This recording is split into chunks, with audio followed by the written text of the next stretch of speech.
공포된 건국헌법인데 유구한 역사와 전통에 빛나는 우리들 대한국민은 뭐 1번, 2번 붙인 거는 그건 이제 다른 사람이 붙인 걸 제가 복사했기 때문에 그건 번호는 서랍니다. 기미 3.1 운동으로 대한민국을 건립하여 이게 질문입니다. 기미 3.1 운동으로 대한민국을 건립을 했다고 했습니다. 그러면 이거는 임시정부인데 이제 이게 왜 들어가게 됐느냐 이게 문제인데 이걸 얼핏 생각하면은 상해 임시정부를 생각합니다. 근데 이 당시 건국 당시 이 임시정부와의 관계를 강조한 이승만 대통령은 상해 임시정부보다는 한성 임시정부입니다. 그 임시정부가 3.1운동 후에 한 6, 7개가 나타났는데 제일 그 정통성이 있다고 정통성이라는 게 뭐냐면 어떤 대회를 국민 대회를 열어서 정부를 수립해야 되는데 그게 한성에서 세운 임시정부가 있었습니다. 물론 그 사람들 다 체포돼가지고 주로 기독교 계통 인사들입니다. 그래서 옥살이라고 그랬지만 그런데 그 한성 임시정부에서 그 이승만을 말하면 이제 그 집정관으로 이제 시킨 거죠. 그러니까 이승만은 그 소식을 미국에서 듣고 그냥 그 한국 공화국 그러니까 코리안 리퍼블릭이죠. 리퍼블릭 오브 코리아의 프레지던트다. 이렇게 영문으로 써서 이제 공문을 보내고 그랬습니다. 근데 이게 임시정부가 여러 개가 난립하니까 이러면 안 되겠다. 이걸 하나로 합치자. 그래서 서울에는 임시정부를 둘 수가 없으니까 상해가 제일 좋다. 그래서 상해에서 상해 임시정부도 있고 또 이동희 쪽에서 세운 러시아령의 노령 또 국민 의회도 있습니다. 이런 것들이 합쳐가지고 상해 대한민국 임시정부를 세우는데 이 대통령을 이승만으로 한 겁니다. 근데 그 주력은 한성 임시정부입니다. 그러니까 근데 나중에 이승만 그 박사가 임시정부의 초대 대통령임에도 불구하고 나중에 인정하고 이제 갈등이 생겨가지고 사이가 좀 나빠져요. 나중에 좀 다시 가까워지기도 하지만 그렇게 되니까 이승만 박사는 그 상해 임시정부보다도 한성 임시정부 그거를 늘 정통으로 생각하고 그렇게 합니다. 그래서 그 48년 5월 30일 국회 개원식에서 연설도 그 한성 임시정부를 이제 거론을 하게 됩니다. 근데 어떻든 간에 이걸 뭐 각자 자기한테 유리하게 해석하는 거니까 기미 3.1운동으로 대한민국을 건립하여 한 그것을 상해 임시정부를 이제 대한민국을 건립하여 이거를 보는 겁니다. 그 다음에 위대한 독립정신을 계승하여 이제 민주 독립국가를 재건함에 있어서 이가 요걸 건립 재건 요것 때문에 이제 좀 좌파들이 상당히 그 유리하게 된 겁니다. 봐라. 19년에 건립됐다고 하고 48년은 재건했다 한 거 아니냐. 이게 이제 되는 겁니다. 그 다음에 그래가 이제 그런 문제가 나오고요. 그 대신 이제 그 사람들도 이걸 어느 이상 강력하게 주장할 수가 없는 것이 영토도 없고 국민도 없으니까 이게 나라라고 볼 수가 없거든요. 임시정부가. 그리고 또 하나 결정적인 게 뭐냐면 임시정부의 대한민국하고 48년의 대한민국하고 전혀 다른 겁니다. 48년에 그 7월에 헌법기초위원회에서 국호를 무엇으로 정할 것이냐고 논쟁을 벌여 투표를 했어요. 투표를 했는데 그때 이 한민당의 그 김성수 선생 계통에서는 고려공화국이라고 하겠습니다. 나라 이름을. 지금 그 김성수 선생이 세운 학교가 고려대학 아닙니까? 그 사람들이 셌으면 고려공화국이 되는 거죠. 그런데 그리고 안재영 선생 계통에서는 조선공화국이라고 시작했어요. 근데 그거는 좀 공산주의 냄새가 납니다. 그래가지고 이제 이승만 박사 쪽에 이제 독촉 국민회 쪽에서는 대한민국으로 하자, 상해에서도 썼으니까 이래서 투표를 했는데 대한민국이 제일 표가 많이 나오고 2등이 고려공화국이었습니다. 근데 지금 이런 걸 생각해 보면은 차라리 고려공화국이 되었으면은 이런 문제가 없었을 것 같아요. 이걸 국호를 같이 해가지고 전혀 다른 국호인데 같다고 이제 우기는 겁니다. 이게 다 보통 사람들은 다 같은 나라로 그렇게 이제 보게 되는 겁니다. 그게 그 다음에 그런데 그 4번을 보시면 62년에 4.19 그 다음에 5.16 직후에 거기 보면은 3.1운동의 숭고한 독립정신을 계승하고 하여튼 나라가 3.1운동의 그러니까 독립정신을 계승했어요. 그리고 나선 또 갖다 이제 전문에 뭘 붙입니다. 4.19 의거와 5.16 혁명의 이념에 입각하여 이래놓고 새로운 민주공화국을 건설함에 있어서 이게 이상한 겁니다. 이 건설하는 게. 그 다음에 72년 유신헌법에서는 뭐냐면 3.1운동의 숭고한 독립정신 계승한다는 건 같고 4.19 의거 및 5.16 혁명의 이념을 계승하고 아까는 5.16 혁명의 이념에 입각하였는데 이거는 계승하고로 되어 있습니다. 그러고 나서 자유민주적 기본질서가 나옵니다.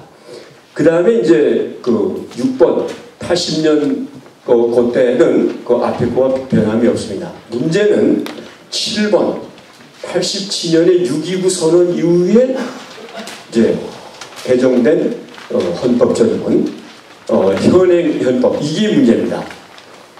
이 법은요 유구화해가지고 우리 대한국민은 3.1운동으로 건립된 대한민국 임시정부의 법통과 이게 문제입니다. 임시정부라는 게 여태까지는 숭고한 위대한 독립정신을 계승했다고 했는데 이거는 임시정부의 법통을 계승했다고 분명히 막아놨습니다. 여기에요. 이거는 문제가 굉장히 큽니다. 왜 그러냐면요. 이렇게 되면은 이 조항을 살리면은 국가보안법 폐지돼야 됩니다. 왜냐하면 우리 대한민국은 국가보안법이 있는 반공국가였거든요. 국가인데 임시정부는 좌우합작정부입니다. 그러니까 공산주의를 허용해야 됩니다. 그러니까 이게 굉장히 위험한. 그러니까 임시정부의 법통이라는 걸 집어넣은 게 이게 지금 문제입니다. 지금 현행 그 현법이. 그 다음에 5.16은 빠지고 4.19 민주이념을 계승하고 이렇게 됐습니다. 그 다음에 거기에 조국의 민주개혁과 아까 제가 북한의 민주개혁이라는 단어 말씀드렸죠. 이게 여기 들어가 있습니다. 그 다음에 평화적 통일이 들어가 있고 자유민주적 기본질서가 들어가 있습니다. 그래서 지금 현행 헌법의 전문은 굉장히 앞으로 논란이 많습니다. 일단 임시정부의 법통을 계승한다는 것은 여태까지는 숭고한 위대한 독립정신을 계승했기 때문에 문제가 없었는데 임시정부 법통하면 어떤 사람들을 계승하는 겁니다. 거기는 임시정부에는 좌익들도 있거든요. 그걸 어떻게 가나? 이게 이제 논란거리고 바로 지금 역사 전쟁도 핵심이 여기 있습니다. 그러면 여기 말이죠. 이거 어떤 사람들이 있다고 집어넣느냐 이거예요. 이거를. 이게 이제 그래서 제가 찾아봤습니다. 찾아봤더니 발견을 했어요. 그 김대중 대통령의 연설문 가운데는 자기가 집어넣도록 노력했다 그런 말이 나오는데 그건 어느 정도는 일리가 있지만 전적으로 한 건 아닌 것 같습니다. 실제로 사람 이름이 떠오르는데 요게 6.29 선언 이후에 6.29 선언 6월 29일이니까요. 87년 6월 29일이고 그 다음부터 이제 헌법을 이제 마련을 해가지고 10월에 통과시키지 않습니까? 그렇게 되니까 거기 이제 7, 8월 여기에 그 헌법 개정위원회랄까 그 위원장을 맡은 사람이 당시 민정당 총재가 되나요? 대표가 되는 노태우 전 대통령. 일단 책임은 노태우. 전 대통령이 있습니다. 근데 거기에 밑에 위원이 있어요. 근데 민정당 계통의 여당 계통의 대표는 이정찬 전 의원입니다. 국정원장 이정찬. 그 다음에 야당 쪽의 대표는 이중재 의원. 이 사람들이 핵심입니다. 이것이 들어간 것이요. 이 조항이 들어간 건데. 그런데 여기에 누가 영향을 미쳤느냐. 학자로서. 그러니까 이제 정치인들은 뭘 집어넣으려도 무슨 근거가 있어야 되니까 학자들이 그 근거를 제시해 줘야 되거든요. 누가 했느냐 하면 얼마 전에 작고하신 고려대학 총장이었던 김진엽 선생입니다. 김진엽 선생은 그 본인이 일제 말기에 학병으로 갔다가 광복군에 잠시 몸담은 적이 있고 또 그 장인이 임시정부 요인이었습니다. 그러니까 아무래도 임정하고는 가까웠죠. 근데 얼마나 장이지만 이 양반이 근데 이 양반이 그 자기 장인의 전기를 정리했는데 거기 서문에 읽어보면 자기가 했다고 자랑스럽게 써있어요. 내가 다 설득을 시켰다. 노태우, 이정찬, 이중재 이 사람들 다 설득을 시켜서 이렇게 하겠다. 이렇게 했구나. 저한테는 걸린 거죠. 저한테는. 네. 그래서 이게 사회 지도층에 이 나라의 운명을 책임질 위치에 있는 사람들이 이런 식으로 무책임하게 아니 여태까지 위대한 독립정신 쭉 오다가 왜 갑자기 임시정부 법통입니까? 그러니까 이제 어떤 얘기가 나오면 영어에도 조선일보가 동아일보에 어떤 분이 쓰셨어요. 광복회 멤버인 것 같은데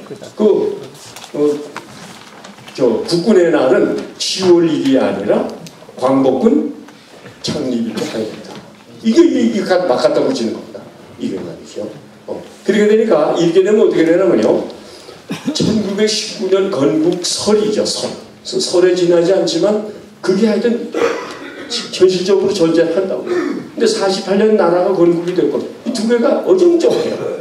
그러면 누가 가장 손해를 보나면 건국 세력, 호국 세력이 손해를 봅니다. 그러니까 해방 후에 정말 그 좌익들하고 목숨 바쳐서 싸운 그 건국에 기여한 그 서북 청년회라든가 또는 청년 우파 애국단체들 이 사람들 정부로부터 표창장 하나 못 받았습니다. 그렇지만 임시정부와 관련됐던 사람들은 다 훈장받고 다 보상을 하는 겁니다. 그러니까 이 나라가 어떻게 이상하게 된 겁니다. 그 독립운동도 그 고비하기 때문에 그분들도 예우를 해야겠지만 건국 세력들이 얼마나 정말 희생적인 분들인데 그게 참 이거 보면 좀 안타까워서 말이죠. 이거 뭐 어떻게 할 도리가 없어요. 그러니까 이번에 6.25 때 정말 전사한 국군이 5,000원짜리로 나옵니다. 이게 우연이 아닙니다. 이게 5,000원짜리밖에 안 되는 거예요. 나를 위해서 죽은 국군이 5,000원짜리인데 해방 후에 좌익들하고 싸운 건국 세력들은 500원짜리는 안 될 거예요. 그렇게 되면요. 이게 지금 뒤죽박죽이 된 겁니다. 근데 저는 뭐 여러 가지 어려움이 많아요. 제가 그 어려움이 많은데 제일 이제 안타깝게 생각하는 거는 하여튼 뭔가 이렇게 우리나라는 아직 정리가 안 돼 있어요. 뒤죽박죽입니다. 또 하나 제가 아는 거는 요거 하나만 제가 말씀드리고 너무 길어지는 것 같아서 요거 하나만 말씀드리고 하죠. 한동안 대한민국 사랑의 김길장 회장께서 건국절 제정 운동을 벌이셨습니다. 그때 또 그 반발이 굉장히 심했는데 그걸 또 알아보니까 어떻게 됐냐면요. 그러면 1945년에 일본으로 압제로부터 벗어난 건 뭐냐? 해방이냐? 광복이냐? 이겁니다. 근데 그때 보니까 해방, 광복 막 뒤섞였었어요. 그때도 막 뒤섞였었어요.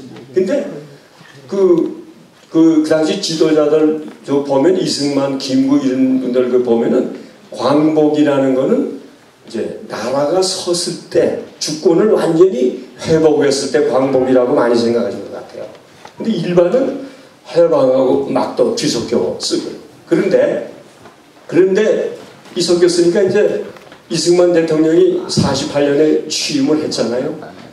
보니까 이게 외교 관계에서 어려움이 많아요. 왜냐하면 미국에서 이제 우리 정부에서 미국 독립기념일에 축하 전문을 보내고 또 미국도 우리한테 보내야 되는데 어느 날에 보내야 되느냐입니다. 근데 지금 미국이나 영국은 48년 8월 15일을 기점으로 해서 건국 축하전문을 보냅니다. 오바마 대통령도 그렇게 보냈어요. 그래요? 됐는데 우리는 미국 사람은 우리 생일을 분명히 알고 있는데 우리는 뒤죽박죽. 우리는 말이죠. 그래서 이제 이거를 조사해보니까 어떻게 됐냐면요. 이승만 대통령이 49년에 대통령 된 그 다음에 49년에 이거 이제 건국일을 국경일로서 이걸 정해야 된다. 그래서 국회에다가 요구를 했어요. 요구를 했는데 또 여러 가지가 있는데 이제 복잡하니까 하나는 독립기념일로 해달라. 그러니까 48년 8월 15일을 독립기념일로 해서 그 다음에 1주년 뭐 이런 식으로